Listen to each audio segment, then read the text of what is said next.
अस्सलाम वालेकुम। देखें, ये एक रिंग बना हुआ है जिस पे पहले MYA लिखा है, फिर JBS 19 लिखा है, और 19 में ब्लैक कलर का रिंग यूज़ किया जाता था। हर साल का कलर अलहदा होता है।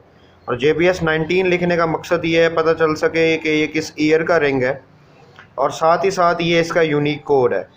ठीक है। और ये यूनिक कोड, ये मतलब सीरियल नंबर है। इस तरह MYA है, आगे JBS है, फिर 19 है। इसके अलावा कुछ लोगों के MYA है, ये HH है, उसके आगे एक और स्पेसिफिक यूनिक कोड होता है जो पर्सनस का होता है। वो सोसाइटीज़ की तरफ से अलॉट किया जाता है, जो बेसिकली डिफ्रेंशिएट करता है उन्हें बाकी सब जितने मेंबर्स हैं, ये सेम नाम के लोग हैं उनसे। और साथ ही साथ सोसाइटी का रैंक नंबर अगर है तो वो होगा, नहीं तो ईयर लिखवाते हैं। बाहर के ब्रीडर्स अगर उनके पास सोसाइटीज़ नहीं है तो वो ईयर्स लिखवाते हैं।